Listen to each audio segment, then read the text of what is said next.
VGC is supported by Patreon. Check out patreon.com/videogameschronicle for more podcasts, ad-free browsing, and extra content. Thank you for your support. Start spreading the news. It's VGC, the video game podcast, with me, Jordan Midler, and Jeff Gerstmann. This week, Microsoft axe swings, but first, how's it going, Jeff Gerstmann? How are you? It's going great. I'm here in California. This is the hot week out here. I mean, with you being out there, I understand it's been very hot on the East Coast of the U.S., but now we're up to 100 degrees, or I think that's 212 Celsius, something like that. So 500 Celsius, is that? Yeah, how nice those numbers work? I don't really know. Okay, 100 in Yank heat.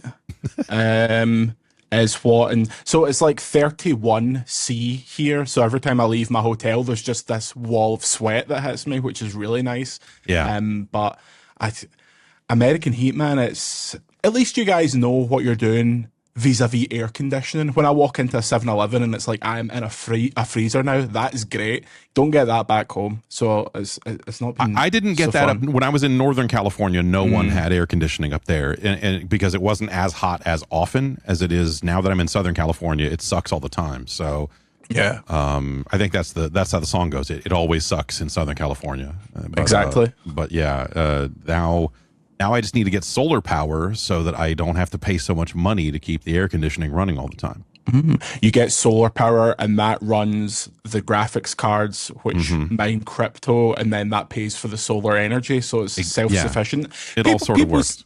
People still mining crypto with graphics cards? That feels like it's an old reference at this point. It's all AI now, isn't it? Yeah, so a lot of that has been shoved off onto, like there are cheap parts. I know Chris Person over at Aftermath bought like an old crypto rig and converted it into some kind of Steam machine equivalent, because it's basically like a PlayStation 5 on an APU on a kind of single board thing, and he rigged it all together to do all of that. So people are doing stuff like that now, which is kind of exciting.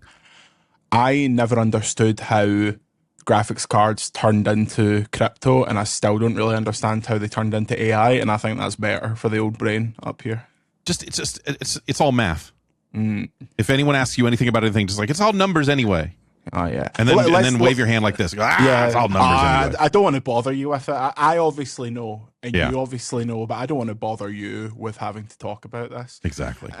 Obviously, since I'm in the United States, I've been partaking in the sweet nectar.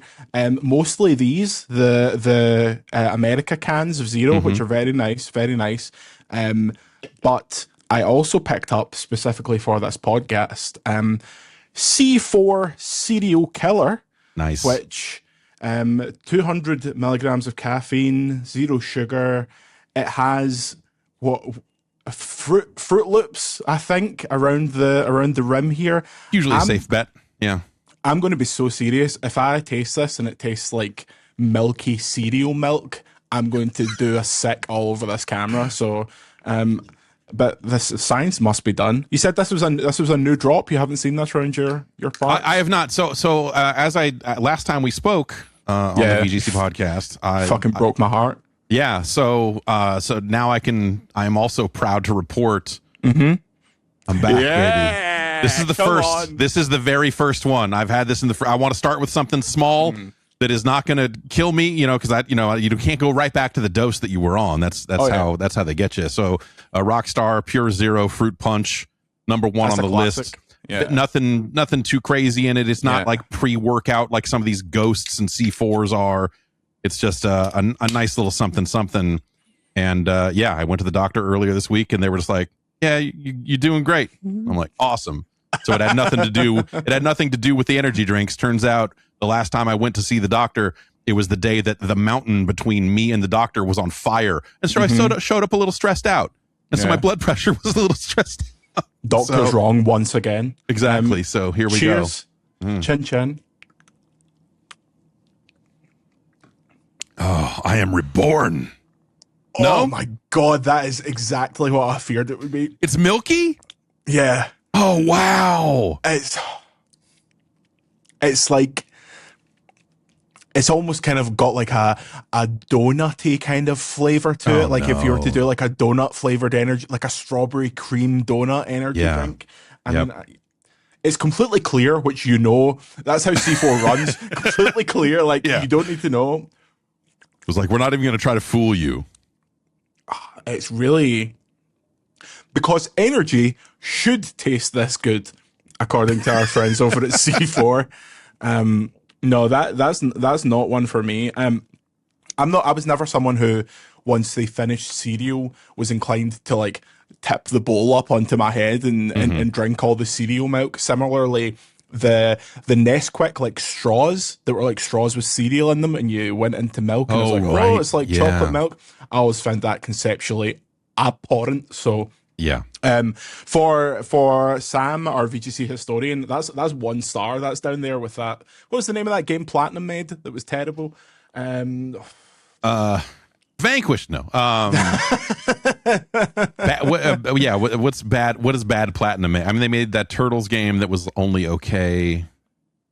The one that came and went, the one that Square published. Yeah. I can never remember the name of this. I can never remember it either. I'm glad that it's gone. Square game, 1 star. Come on, AI. You've got to get this for us here. What the hell? Square. This is really not helpful, but I remember feeling deeply sad about Babylon's Fall. Babylon's Fall. Come on. But that's the C4 serial killer is the Babylon's Fall of energy drinks. Fantastic. This is evident of when I came up watching games coverage. That kind of da-da-da is all American video reviews from the mid-2000s. We give da-da-da. It's that same cadence. And I'd love to know who started that. Like, who was the inception of that? It's probably fucking you. Well, so Adam Sessler has a very specific cadence, right? It's a 4 out of 5. Like they very much, like I think that they went for it that way. The thing I always told people, because that ended up being one of my jobs, was like, okay, you're okay on camera, you should teach everyone else to do that. And I don't know that I did a great job, but the thing I always said was go watch a bunch of MTV and listen to the cadence of VJs as they're introducing videos. And so it's a little more casual than a news broadcast, but it's still, is you presenting on camera. And so that was kind of the thing. It was like, and next up, it's you too, or whatever. So it ended up being a little bit of radio DJ, because a lot of those VJs came out of the radio business early on. So I am probably at least a little bit responsible for that. But in a lot of the GameSpot coverage, we actually didn't say the score in the review, because half the time we were still arguing about what the final score was going to be. And so that was the last bit that was done before we pushed publish. And so they would go read the review, and then there would just be a graphic at the end that would come up and say 5.7 or, whatever. And the classic GameSpot score, 5.7. Yeah, everyone talks about it. I think GameSpot's probably selling merch with 5.7 on the front of it. Exactly. It's one of those classic memes that everyone talks about. Speaking of memes that everyone talks about, patreon.com/Video Games Chronicle. You can go there for ad-free browsing, extra podcasts, extra videos, and all that muck. Jeff Gerstmann, man, Patreon, sir, I saw you were playing a Power Rangers game recently. Yes. And I'm a Power Rangers fan. I was of the age where, specifically the game you were playing, Lightspeed Rescue, I remember playing the PS1 version of that, and I'd never seen the Nintendo 64 version of that. And let me tell you, everything I see of the Nintendo 64 makes me feel more and more validated to have never had one and have no nostalgia for it whatsoever, because oh my God, is this really the thing that has made all these Nintendo freaks the freaks that they are? I can't believe it. Yeah, I think it ruined a generation of players in a lot of ways, because they came into contact with, they convinced themselves that, like, no, cartridges are good because they load faster, or this, and the not that CD-ROM technology is the end all be all, but clearly with where we are today, that was the route that won. And digital audio, which is like, especially I played Toy Story 2. Last week, and it's like Buzz Lightyear to the rescue, or whatever, and everyone in the chat, or everyone that was watching and commented on it, had only played it on PlayStation 1, And this version had like rinky dink little MIDI audio versions of, You've Got a Friend in Me and all this other stuff. And people were like, oh my God, I can't believe how terrible the music is. And because they had only played it with, better digital audio, better fake versions of Randy Newman songs or whatever. And so it's a lot of that. Transitioning from ranking every 8-bit NES game to every 64-bit N64 game has been a real shock, and also exactly what I thought it was going to be. So it's been really fun. I've only done 2 weeks of it so far, but I'm going to play every N64 game, and that's already been fascinating because it was where third parties got left out in the cold, I think, for the first time by Nintendo. Yeah.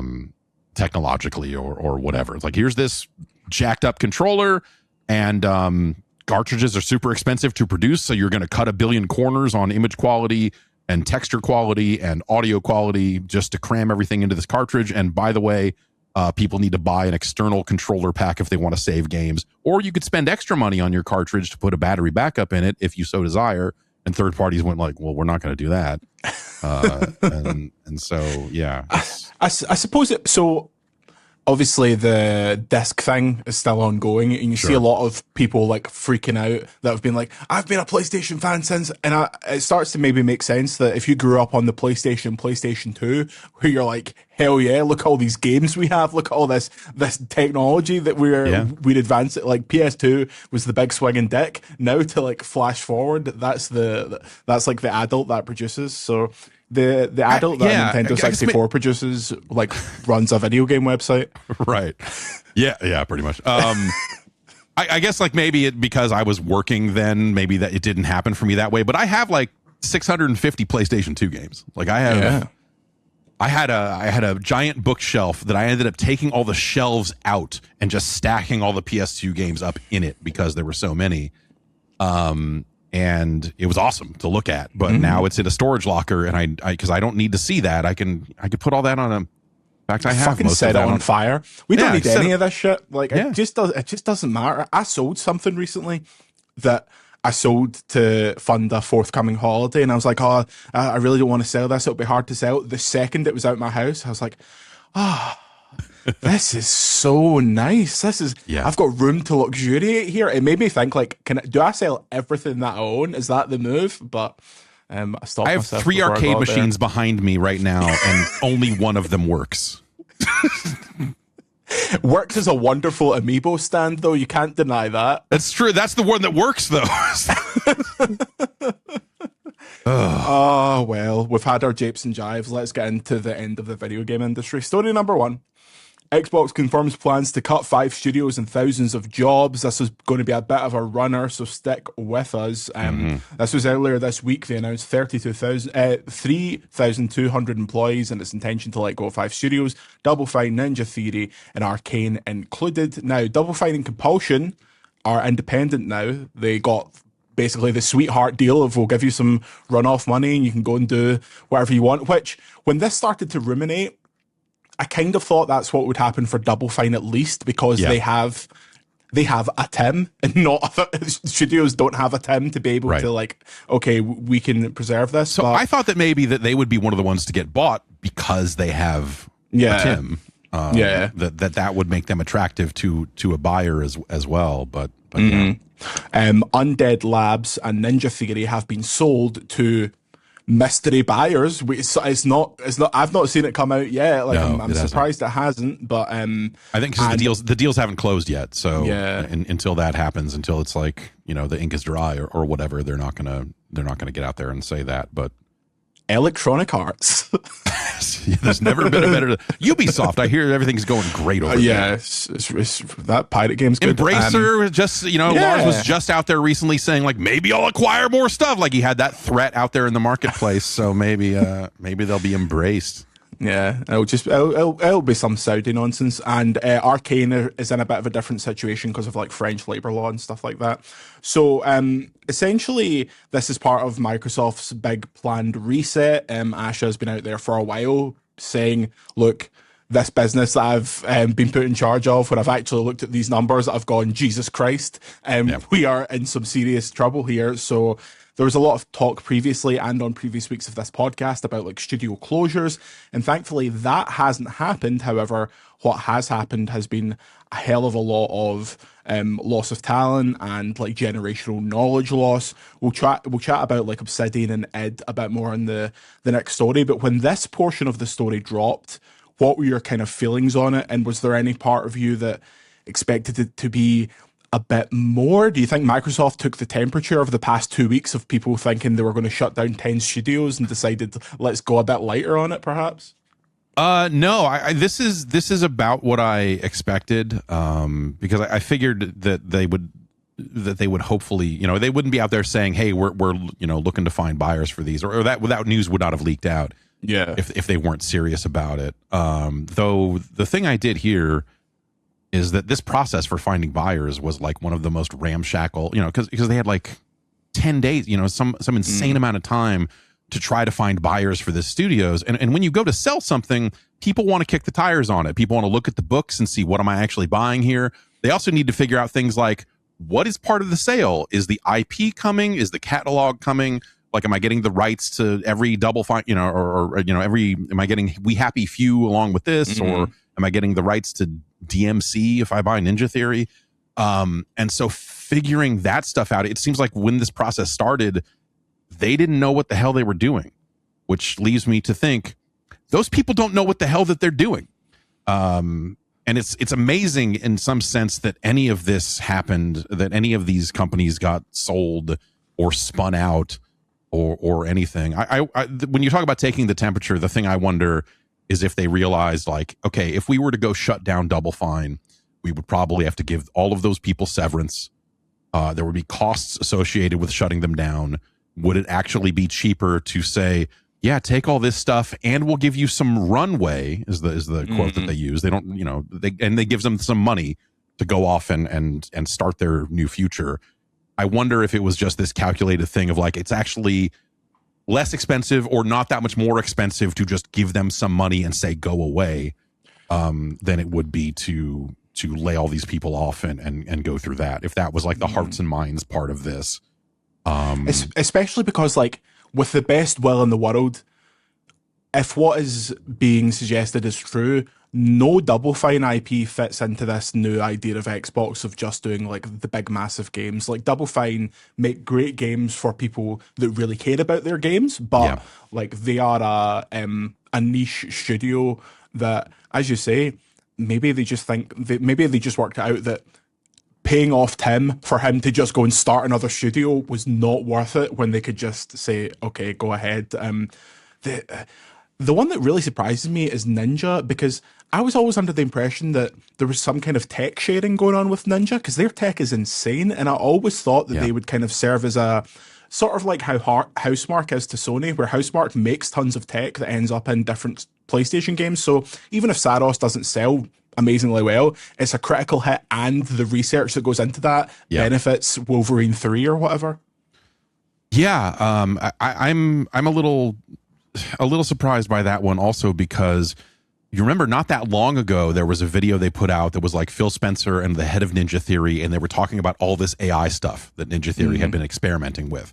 And so it seemed like they were the Skunkworks team that was actually trying to, like, okay, if this company is going to flush itself down the AI hole, we're going to be the ones to figure out if there's anything useful there. And so that made me think that they would be valuable on that end of the tech stack as well. Like, okay, we've experimented with AI, and so, that maybe that would be something that would be interesting to them going forward, but I guess not.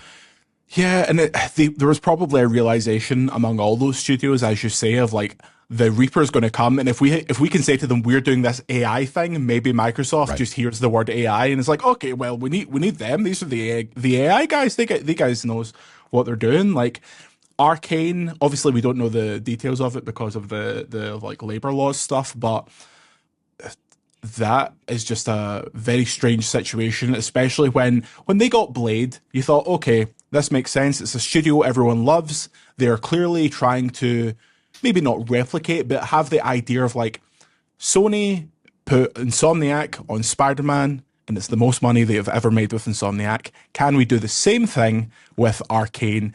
And in a world where that Blade film also just came out and like people are talking about Blade, perhaps yes, but it's just that was the one that when I had heard previously that people were talking about Arcane, that was the one that I thought people would get the most angry about, specifically because the types of games that Arcane make are very beloved. They appeal to a very certain subsect, and you want studios like that to be nestled somewhere where they have a lot of money like backing them up, and they aren't working game to game, so that if a Deathloop comes out and it doesn't do super well, that's them finished. If they have like the Microsoft purse, they can make things that don't massively hit and are really good games. Yeah, you would like to think so, and I think the other thing here is ultimately, I think people have maybe heard inklings here and there, but we don't really know how well some of these projects were going. Yeah, like it's entirely possible that Blade was still years away and not coming together. Like it's entirely possible that project was not coming together the way they wanted it to, and so that would maybe make it easier to say, hey, let's dish these guys or whatever. And that's grim for a lot of different reasons. But, I don't know. Everyone seemed very excited about the concept of Arcane making a Blade game. And you would think that you would want to see that through. But also, the other thing we know is that when you go work with Disney and you go work with Marvel, they want their cut. And their cut is not small. Yes. And so whatever that project ends up being coming out, or assuming if it still goes, or if it was part of Microsoft, a lot of the profits from that game are going to go directly to Disney and not to Microsoft. And so that project probably looks less attractive overall compared to some of their own just kind of owned and operated IPs. And so it's just kind of a lot of things working against it. This was kind of a two-pronged thing. Like, this news broke, and then over the week, like, more and more has come out, specifically like Kotaku reporting that 60 to 70 developers gone from Obsidian, and a quote going about that most, if not all, of id Software's coders, and it seems basically most of that studio is also now gone. The coda to the Obsidian stuff is that Schreier's saying that they're spinning up a Fallout project, the thing that they were previously working on, which Jason said, and this is why I said it was Fallout previously. It was a very Fallout-like game, which is why someone told me it was Fallout, but that is, they seem to be doing the break glass thing of, we are making a Fallout game, we have to, because if we don't, Obsidian is gone. I'll go to you first about, and this is the one that kind of hurts the most in my opinion, because it's just so stupid and so cynical. The id stuff, binning off id is absolutely crazy in my opinion. I can't, like, when you look at some of the studios that they just let walk away, why was id not afforded this opportunity to just get the hell away from this mess intact, instead of cutting all the coders? Like, the id Tech engine, and this cuts both ways, but the id Tech engine is like really impressive. Like, Doom the Dark Ages loads up faster than any game I've played in the last, short of Ratchet and Clank on the PS5 or something like that, like the games that you go like, oh my God, like it pops, like the levels just pop in at an alarmingly fast rate. They look great. That engine scales really well. You could almost envision a scenario where they say, hey, we should actually be training everyone up on this tech and use this for more games instead of paying Epic for Unreal Engine licenses. But the reality of it is, if you're trying to hire a team for all of these other studios and you're trying to make these games, it's far easier to find people with Unreal experience than it is to train people up on id Tech. And so, you see why maybe they wouldn't go that way from a tools perspective. But man, it has been making, even as someone who didn't especially like Doom Eternal, like, I respect what they did there. Like, they've been making like really high quality games. And literally yesterday is when the Doom DLC dropped. And now is anyone going to be left to fix it? Or like, who's left to do patches? Like, it's just, it looks like it was 136 at id. And people there are saying they've been, quote, relegated to a support studio size when I did like a pre-brief thing for that Doom DLC a couple of weeks ago, and they had like Hugo Martin and like all the faces of Doom for the past 10 years being like, this is a celebration of the last decade because they've put out their trilogy in 10 years. Every game got like a good expansion. They've been putting out games at a clip that any other studio of their size would be happy to do, and their reward is on release day they've been relegated to the point where like this engine that is one of the actual differentiating factors they had, as you say, like what happens now if they go ahead and if Quake and Doom are part of this new push for big franchises? Is that just going to be Unreal 5 or 6? Like, it's so strange. And you could argue from a portfolio perspective that they already have so many competitive first-person shooters that, you know, as much as Doom and Quake are, you know, have been a major part of my life. You know, those franchises are not doing the numbers that Call of Duty does, or the numbers that they think that Halo can do if they can get it back on track. And so, like, it is tragic. I just saw Hugo earlier this year in Las Vegas. And just bumped into him real quick, and I was just like, "Oh man, yeah, Doom is so." He's like, "Oh yeah, we're working on this DLC. It's gonna be this," and he was just so excited about what they had been working on and stuff. And it's just, man, that is maybe the one. Not to play favorites or whatever, but the id stuff is the one that hurts the most, I think, for me because of that legacy. And obviously, you know, John Romero's been gone a long time. It's been a completely different team, but even the recent legacy of the rebooted Doom, I think is something that's worth celebrating and certainly worth continuing. Like when you go back to even just before Doom 2016 came out, they were in such a weird spot. Like the lead up to that game, and I remember hearing you a lot talk about it on the podcast. Like there was such a trepidation about it, understandably, because of where Doom was at and where Ed was at, and then for that to hit and be the game that it was such a nice surprise and such a kind of rejuvenation for a brand that for so long was just like the 93 game, basically was like the thing people had in their head, and now Doom is like a different thing to people. But yes, the other part of this earlier story about Obsidian, that 60 to 70 developers have been let go, and apparently Avowed 2, which was well on the way, that's been binned off, and now they're making this Fallout thing. Like, I understand the logic behind we should have Obsidian making a Fallout game. Like, that has never seemed crazy to me, but it shouldn't be the thing that gets glass broken at like the last minute where they only have enough developers to make this Fallout game and nothing else. Like, it's such a... there couldn't be a more Microsoft thing than the news of a Josh Sawyer Fallout game being met with like, I can't believe this is happening. I can't believe they're doing this. This should be like a bring the house down moment, and it's such a I'm sure when they do announce it will still be that moment, but it's such a sad way for this to transpire. It really is. It really, really is. And this is something that should have happened years before and almost did. And so I think that's the other frustrating part here is that, and you could maybe lay this at the feet of the previous leadership at Xbox, that like they should have navigated whatever sticky personal political situation.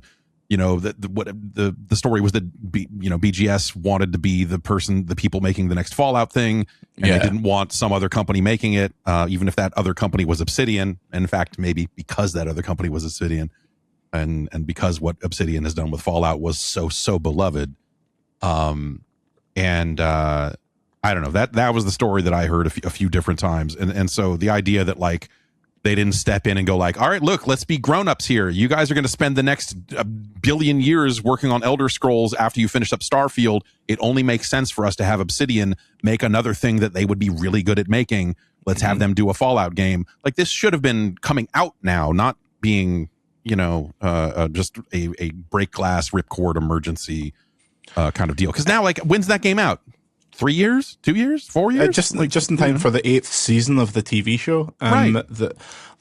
It seemed to me that they were getting into a situation where they would do like a one for you, one for me thing. Like when Pentiment came out, I was like, that's a cool game, but that's very clearly a one for you. Like, what is the one for me going to be? And it seemed like it was going to be that game that they've just either scrapped, or I'm sure they'll use some of that previous game in whatever this Fallout project turns out to be. But it's just such a mess. And I really liked the first Outer Worlds game. I didn't love the second one, and I thought Avowed was interesting, but I liked it when they were doing like I liked those games enough, and I liked that things were coming out that were like, sure, they're like 3.5, 4-star games, but they were coming out at a decent clip. Like, they were putting out fairly long RPGs at a decent clip, and no one else does that. Yeah. So It's perfect for Game Pass. Those are exactly the type of like B plus, like solid to good. Some people will think they're great games. Yeah. That, you know, if you're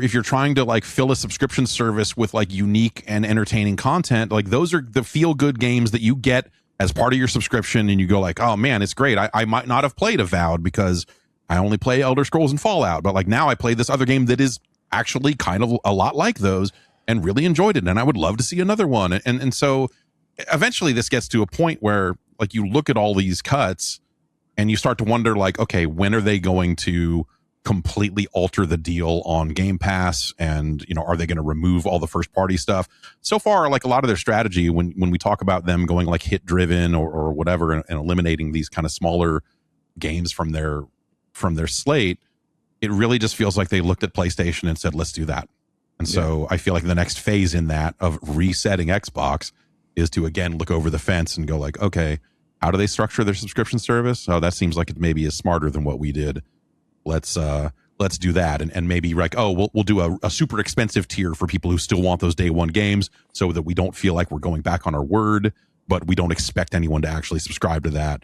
And yeah, I don't see how you support Game Pass without strong first party content at a lot of different sizes and scopes. Double Fine and Compulsion were perfect for that sort of like kind of like smaller boutique, well-regarded games that you'd be surprised to experience, that you might not go out of your way to buy because you might not have heard of it, because that's just how marketing works these days. To the kind of Obsidian, kind of your Outer Worlds and Avowed, these kind of like bigger games, all the way up to your, you know, Halos and Gears and whatever. I think you need all of that for Game Pass, and if they don't have that anymore, surely something else has to change there. Like you make a good point in the fact that their Outer Worlds and Avowed made perfect sense as the games to come out, while BGS fucking about taking 10 years to make an Elder Scrolls game and taking 15 years to, like, especially now with some of the reporting recently that like until Starfield was wrapped, hell of a game by the way, everyone's saying it, that is when like very You're talking to Greg of, Miller too much. I agree, but also a hell of a game. That ones people always seem to think that Elder Scrolls 6 and Starfield were like trucking along at the same clip at the same time, and it's like, no, until Starfield was done, Elder Scrolls 6 was like a Word document. So so I don't know, I can't source it specifically because I've been kind of running about the past couple of days, but I saw a chat that's like, as a result of these cuts, that game's like 2-3 years away. It's like, it's been 2-3 years away for like a decade at this point. I would have assumed it was 2-3 years away before this. So, you know, that's good. I don't know. It's going to be an Xbox. It's going to be a Helix launch game. Sure. That console they're definitely going to put out, and they're definitely not going to say, perhaps we don't do this. I mean, I would have said they would have blown too much money on R&D and all this other stuff. But with some of the other things they've been willing to throw away, maybe. But they're not going to get any more legs out of the Series X. You know, they have to do something. Series X Pro. Sure. Yeah, it's why not just tape two of them together and we'll go that way with it. It's the Series X. I do think that whenever they put out, there you go. Now you're talking. It only plays BMX XXX. Come on now. Why would you want anything else? Is that on the Nintendo 64? Is that going to be part of your adventure? No, that is not. That is a generation ahead. That's a GameCube game. Oh shit! Another terrible console. 2 for 2. Good job, Nintendo. Yeah. Yeah, they really boned the only good GameCube game is Pokemon XD Gale of Darkness, and even that's not very good. So what about Hey You Pikachu? Everyone loves Hey You Pikachu. I have to buy a microphone one of these days so I can play that. Did you know that if you say PlayStation to Pikachu, he goes fucking crazy, man? Whoa! What? Yeah, I'm putting that on my IGN Cheats website. Go and check that out. Yeah. Man, the Microsoft situation is like I've been a part of I've been on both sides of layoffs before and over the years, and there's no fully right way to do it, especially when you have to make deep cuts. But this feels very short-sighted. This feels like something that they're not. When you look at the studios that they've kind of left, like hampered, like something like the size of id Software these days, like, it's hard to imagine what these studios are doing 3, 4, 5 years from now, and it's harder to imagine what this looks like coming out the other side. I think that's the part that, if they had taken a little bit more time, and they probably couldn't because they've got Satya breathing down their neck saying, I need more slots for robots to sit and give us wrong answers. This just feels like very focused on, like, okay, who are the senior people that are very expensive? Like, they have high salaries because they've been here 20 years. Before the layoffs, they were running a voluntary retirement program. And so I started to see a number of long-time Microsoft people taking advantage of that. And so between the brain drain and studios that are left like half complete, there's going to have to be more work to do, whether that is, and they are going to lay off another 1,600 people over the course of the next 12 months. And so you wonder, like, okay, does id make it out the other side of that? Or do they just kind of sweep in and go like, okay, now the rest of you are gone and we're shutting this down? Blizzard hasn't really been hit. Blizzard in the US anyway. I think a Korean arm saw some layoffs there.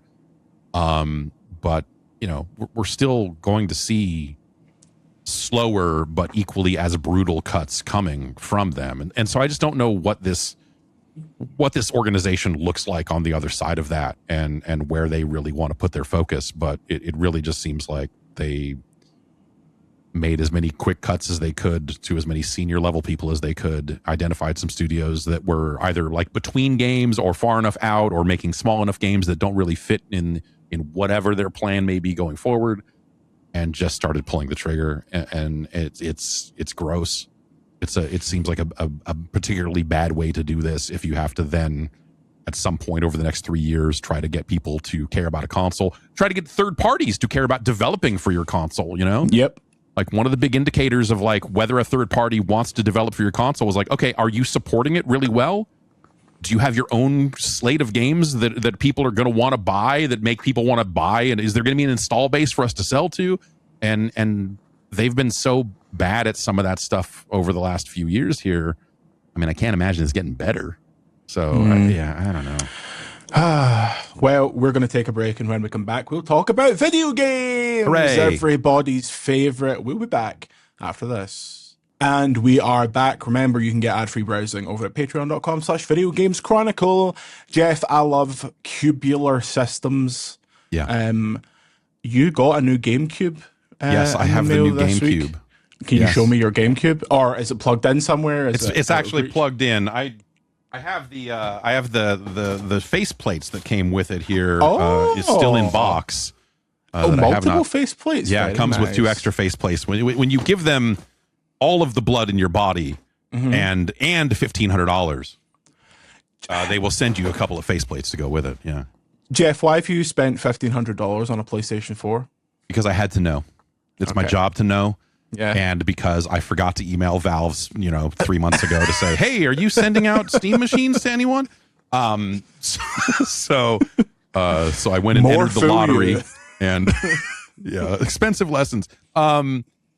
Because I wanted to know. And so I bought the 2 terabyte, the most expensive version of the Steam machine that they would sell me. And that showed up yesterday, and I've spent the last kind of night and morning putting that through its paces. And well, it's a Steam Deck without a screen. It's more powerful than that, of course, but like in terms of the experience and what your expectations should be going in, obviously it's running Steam OS. Obviously it's running Linux. A lot of the same limitations that come from that around games like Battlefield 6 or Marathon not being able to run on it because of anti-cheat restrictions. That's all still very much a part of this device. Is there any part of it at all that has surprised you, or is it exactly what you thought you were getting? It is the size of the cube actually has been the most surprising thing. How actually small it is.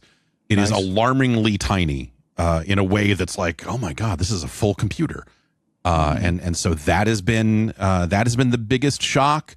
And part of that is the other part is that this thing is still not quite ready. If we think about it as something of like, okay, if you only buy consoles and you don't want to dick around with owning a PC and having to muck around with configurations and whatever, this will be the machine for you. And I think that will eventually be true, but it's still not there yet. The Steam Deck did a ton of work. When the Steam Deck first came out, it was a mess compared to where it is today in terms of ease of use and all of that. But it's still not there. Like the first couple of games I tried to download, which were fully verified, they had the little check mark of just like, these are Steam machine verified. These will run on your Steam machine. They didn't run.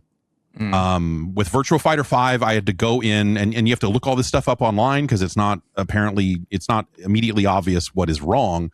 But launching Virtua Fighter 5 for the first time, it just pops up a window at an incredibly alarmingly low resolution on your TV screen that says, no anti-cheat module detected. And then it was frozen. I couldn't get out of that screen without, kind of manually power cycling the Steam machine. You have to go look online and someone will say, oh, if you go into this menu in Steam and just write like Steam Deck =1 and then another little kind of command string, then it'll work fine. And it does. And that's great that game does work, but it has the check mark for being verified and will not run unless you look at this non-Valve website. If you go to protondb.com and find this information. The first Descendant, which has become one of my test games for hardware. How is there still First Descendant for you to play? You've played more of that than any other game. I'm not playing it. I'm loading into the lobby and looking at how it runs. Like I'm not like, to be fair, I just want to see the pretty ladies. Yeah.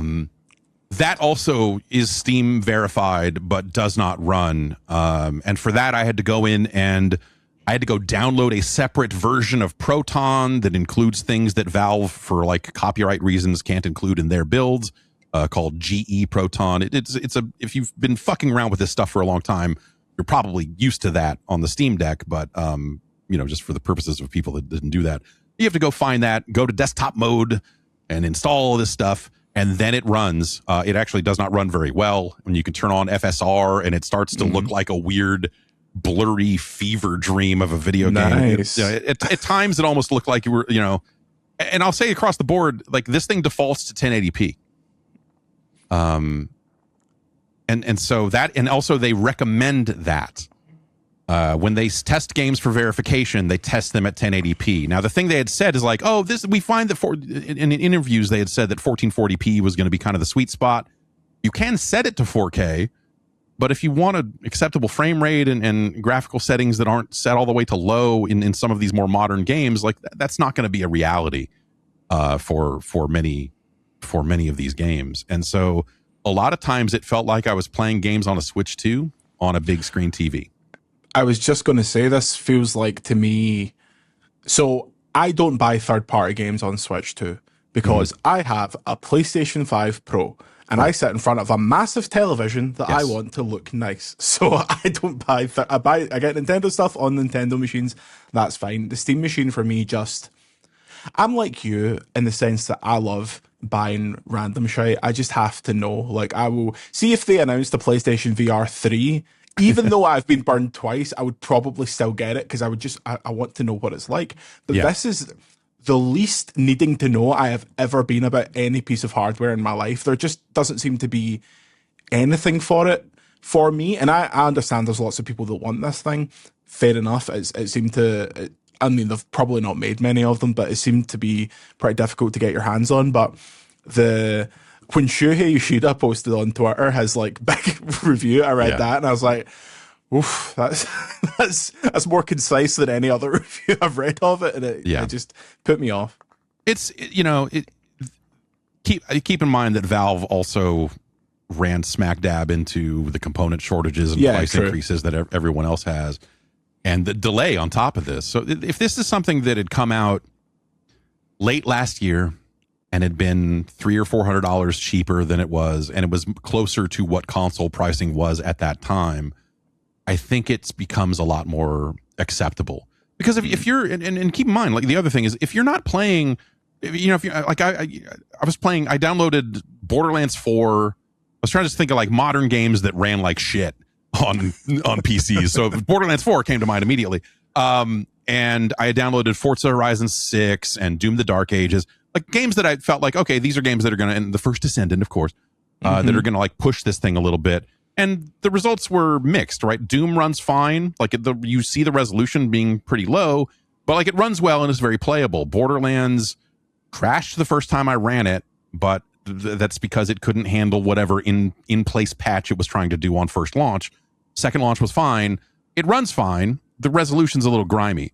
And so that's me on a big screen TV. If you're thinking, oh, I'm going to run this at 1440p and hook it up to a monitor and sit right in front of it, 1440p is the resolution of champions.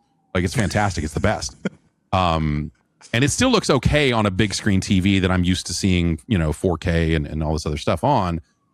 But you do notice that it's not quite there. And I think that there's an audience for that, because there's an audience of people that just want to play Balatro or just want to play, you know, like a lot of games that are not going to be as taxing. Racoin, hell of a game. Sure. Yeah, you could probably play Racoin on this. I have not tried, but if you can't play Racoin on this, they should take it back, because that's frankly insulting. I recently acquired a Steam controller from one Chris Scullion, who kindly gave it to me. Yeah. It is an odd feeling thing. Yeah. I don't know where my fingers are supposed to go on the underside. I feel like I should be able to like push them through, and there's just a big bit of plastic there.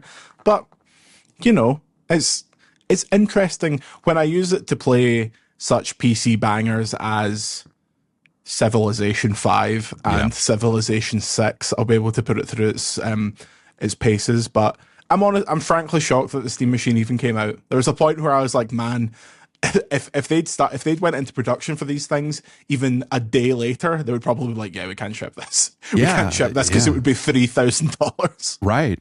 Yeah, and I wonder what supply looks like going forward for that, and what demand even looks like, because it is a bit of an odd device, but like there is a part of it, much like when I first got my hands on a Steam Deck, like there's a part of it that feels very futuristic, and so that's what makes it such a strange device, is because you're looking at these games running at 1080p, some of them struggling to hit 60, but at the same time you're like, this is the future of video games. It's if we can get all this component stuff sorted, I do think that there's and they need to continue working on it, and they've been very dedicated to working on SteamOS, and they've done amazing work there at just making Linux a viable thing for modern PC gaming, which is impressive and important, especially as Microsoft continues to shit the bed in every possible way. An alternative to Windows, I think, is really something that matters more than it ever did. And so from that angle, like you look at it and go like, it's amazing that this thing can exist at all. The specs aren't quite what they need to be for full on modern games, but you can see a way through to where maybe this, you know, whether you're building your own, because it is just a computer. I mean, I have my Steam machine sitting on top of a much more powerful PC that is also hooked up to the same screen and also was running SteamOS for a while. What have you got on that big PC? What's on that big PC? It's a 4090, and it's a formerly very high end AMD CPU that is still fine, but not top of the line anymore. I'd have to go look up what the exact numbers is, and like 32 gigs of RAM or something. So it's significantly more powerful than a Steam machine. And Valve has said that they're going to continue working on SteamOS in ways that make it compatible with more and different pieces of hardware. NVIDIA hardware specifically is a bit of a blind spot for them, but they're working with NVIDIA to improve that support. There's a whole community out there that are, you know, kind of forking SteamOS and making different things that you can install. So I ran Bazite on this machine for a while. And that was really fun to experiment with. But as someone with kids that are increasingly playing PC games, Bazite was taking too long to load, and also so I threw Windows back on it because that was just a slightly smoother experience. But it's still, like the kids are very confused sometimes with just navigating Steam Big Picture mode or quitting out of or getting back to the main menu and launching another game without quitting the one that's already running. Like sometimes I'll come out here and my son will be here. He's 4. And he'll have like 3 games in the background, and he's trying to play Forza, and it just is running terribly. And I'm like, what happened? And I'm like, oh, you have the Crash Bandicoot trilogy and the Spyro trilogy and 2 Paw Patrol games running in the background. So let me fix that for you. But all this stuff needs to be better before you can just hand it to someone who doesn't know anything about anything and say, go forth and play video games. It's just not there yet, but I have to applaud Valve for mostly on the software side. Like the work they've been doing there has been transformative, I think, for gaming on Linux and where this stuff can potentially lead, I think is really, really exciting. The Steam machine itself, it's not the most powerful thing in the world. And if you were looking for a place to play PC games that were not particularly taxing and you want to hook that up to a television, I think you'll have a really good time. But at the current price point, it just gets a lot harder to justify. A PlayStation 5 is not that far off from that price point. A PlayStation 5 Pro is less expensive than the Steam machine that I ended up with.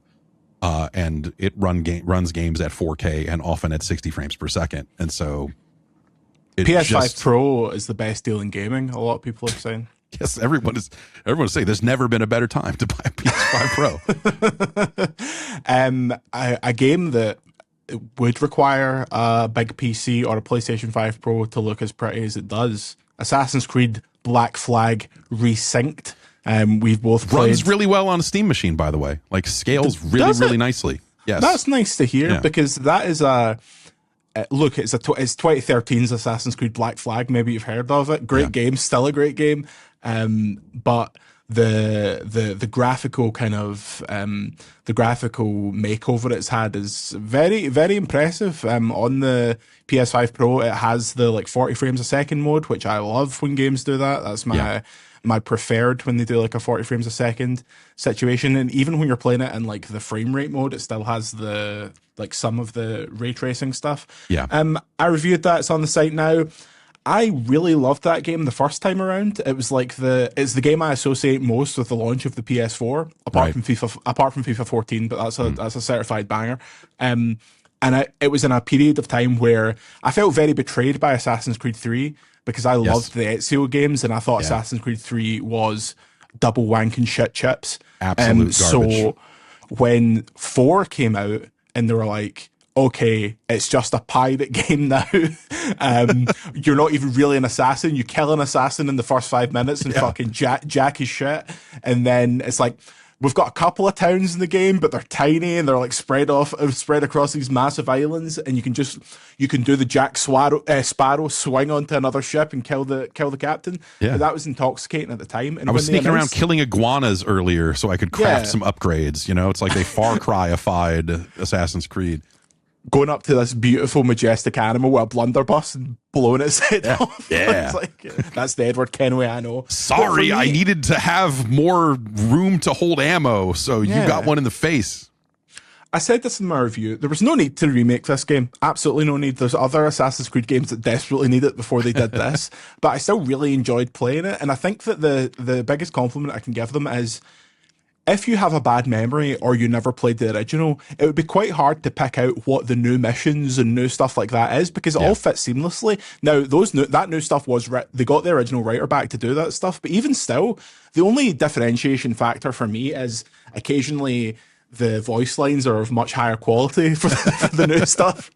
Edward Kenway will be talking about like this, and oh yes, you're going over here to do this plundering. Yes, I'm going over here to do this plundering. But what did you think of it? I saw you put up a quick look, which is a hot video series, never replicated, never duplicated. It's true. Invented here. No. I feel much the same way, but I barely remember anything. And Assassin's Creed had fallen so far and pulled itself back out with kind of the more modern games that they're making. by completely changing the formula. And so like that kind of classic Assassin's Creed was kind of lost to time in a way. Playing Resynced was a good reminder, because as I was playing it from the first like half hour, I was like, oh wait, I actually really liked this game. Like, this game is super cool. Like the boat stuff is very breezy and easy to, you know, it could have been bogged down in a bunch of simulation crap and like, oh, it's hard to get around on a guy and shoot your cannons. But like they made it super fun, easy to pick up. And that really shines through here. And so I think people that didn't play the original would still have a really good time here. It's really fun to, you know, and this was one of my favorite things about that era of Assassin's Creed, is just like someone walks up to you, they attack, you parry it, stab them to death, and then stab like 4 more people. Yeah. And you're just clearing out rooms just with like a couple of button presses. It's maybe not the most tactically engaging combat in the world, but you feel like the badass that you should be. It's so funny because they highlighted that specifically as something that they were like, we're going to make it harder, so the parry's like slightly tighter and you can't do as many as you could in the original, but you're still like unkillable. Like, it is very, as you say, it's super breezy. Like, I don't think I died once in the entire thing. Like, they've taken away fall damage. Like, they've given you some late game upgrades earlier in the story, which is a good change. Like, you can hang guys from trees and stuff way earlier than you could in the original game. Nice. And yeah, it's like it's a big game, but it doesn't feel, and I wrote this in the review, when I played Odyssey, I thought I'd done like a decent amount, and I opened the map and scrolled it. I was like, fuck this. Like, I simply cannot deal with this. It's way too big. And I felt that way about a lot of the RPG era ones. I think I really liked Shadows, but that's like a slightly different prospect. But yeah, this is really nice. I think if they tried to make another one of these games like this from scratch, not like Mirage, which was like a very small kind of like almost AC1 adjacent game, but if they made like a mid-era Assassin's Creed game, again, I feel like fans of the series from the more recent games would be like, what the hell is this? But it's a cool project to do. I think the one they need to actually do a full-scale remake of and realize what the original promise was is Assassin's Creed. I think that would be very interesting, to go back to the first game and be like, okay, what if we made this with 2 decades worth of experience and what people want from this series? Because I remember reading gaming magazines in the UK. A magazine used to be this like kind of book that would talk about games. A talking book?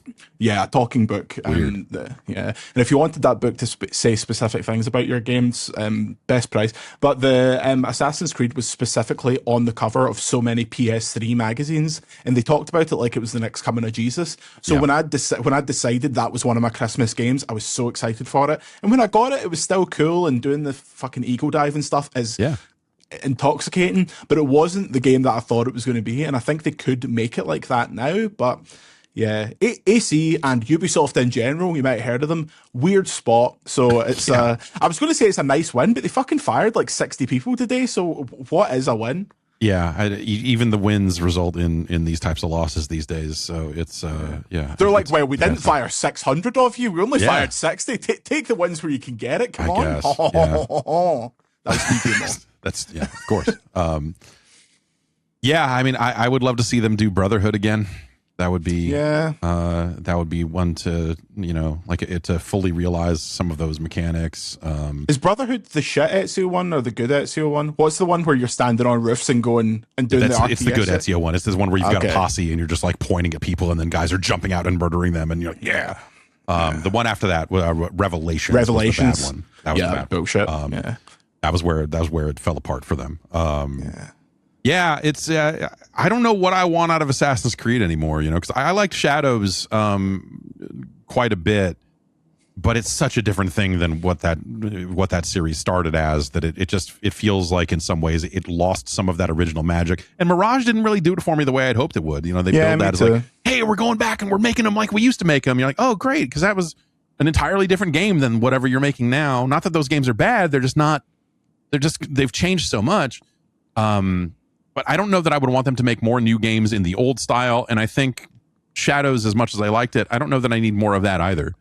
And so I wonder if there's a way to bring those things together into something that feels new all over again or whatever. But if I was in charge of that franchise, I really have no idea where I would go from here. No, actually I do. I would make the modern day Desmond game that they still owe us. Stop. Don't even get me fucking started on the this. comic books Jesus aren't canon. Christ. That was some garbage that people did, and that we've since fired them. And so here's Desmond, bartender turned murderer.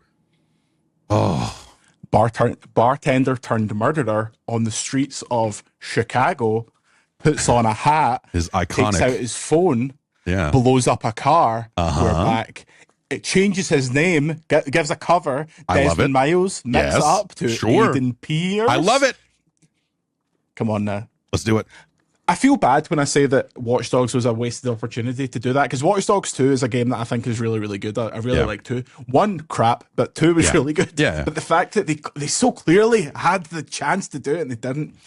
Well, good news, Jeff. You are, in fact, now the boss of Ubisoft. There's no one else left. They've sacked them all, so you're next in the queue. Okay. I would like you to bring back... the fucking laser tag game that they did at E3 that year? Could do that. Yep. Okay. No problem. I'll get right on it. We got to. Your Shape Fitness Evolved 3. Maybe do that. Zombie U2 is coming. We got that in the works. So Zombie Switch. Yeah. So and just do 10 more Just Dance games. The only part of the Ubisoft family that's actually still doing well. If they did the Microsoft thing, they would just be making Just Dance games at this point. Come on now. And the world would be better for it. Anyway, we're going to hit the road now. Jeff, thank you very much for joining me. Thanks for having me. I hope it's not next June until we see each other in person again. I'm glad you're back on the caffeinated way of life. It's never been better. It was a real I don't know what it says about our coverage of SGF that was by far the thing that had the most cut through, was your announcement about the fact that you're not drinking energy drinks anymore. But this is what happens in personality based media. The games aren't the stars anymore. That's right. The energy drinks are, as they always should be. Speaking of personality media, where can people get more of you? Head over to jeff.zone. You can find that's the Patreon. You find all sorts of information there, links to videos and stuff. It's on Twitch and YouTube and all that sort of stuff. And every Friday, 10 a.m. Pacific time, I'm on Twitch live ranking Nintendo 64 games. Come through and have your childhood ruined. And that's a promise. Shout out to Alex Donaldson's Respec, which finally launched after weeks and weeks of me calling him unemployed. It's nice to see that happen. If you ever meet Alex Donaldson in person, be sure to give it your best LEG respect when you're talking about it. Really, that was the first thing I thought of when I saw the name of it. I was like, oh, really? Okay. All right. Literally, when he told me what it was, my body just took over and I hit a respect. But... He said, was he like, yeah, exactly? Or did he hang his head and go, oh, man? No, he said I was like the 7th person that done that to him. So I think he's got over it at this point. But yes, more indie media for us to crush. Thank you very much, folks. Patreon.com/Video Games Chronicle. Until next time, say goodbye, Jeff. Goodbye, Jeff. And we'll see you later.